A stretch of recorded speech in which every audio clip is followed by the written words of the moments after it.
एक बार एक आदमी को अपने गार्डन में टहलते हुए किसी टहनी से लटकता हुआ एक तितली का कोकून दिखाई पड़ा। अब हर रोज वो आदमी उसे देखने लगा और एक दिन उसने नोटिस किया कि उस कोकून में एक छोटा सा छेद बन गया है। उस दिन वो वहीं बैठ गया और घंटों उसे देखता रहा। उसने देखा कि तितली उस खोल से बाहर निकलने की बहुत कोशिश कर रही है, पर बहुत देर तक प्रयास करने के बाद भी वो उस छेद से नहीं निकल पाए और फिर वो बिल्कुल शांत हो गई, मानो उसने हार मान ली हो। इसलिए उस आदमी ने निश्चय किया कि वो उस तितली की मदद करेगा।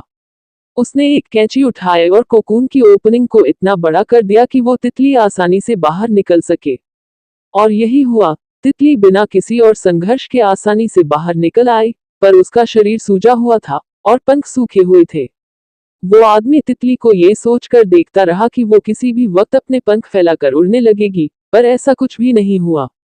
इसके उलट बेचारी तितली कभी उड़ ही नहीं पाए और उसे अपनी बाकी की जिंदगी इधर उधर घिसकते हुए बितानी पड़ी।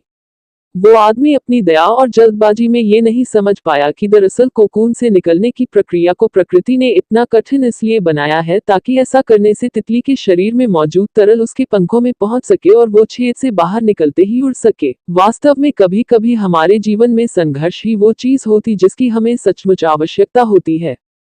यदि हम बिना किसी स्ट्रगल के सब कुछ पाने लगे तो हम भी एक अपन के सामान हो जाएंगे। बिना परिश्रम और संघर्ष के हम कभी उतने मजबूत नहीं बन सकते जितना हमारी क्षमता है। इसलिए जीवन में आने वाले कठिन पलों को सकारात्मक दृष्टिकोण से देखिए, वो आपको कुछ ऐसा सिखा जाएंगे जो आपकी जिंदगी की उड़ान को पॉसिबल बना पाएंगे।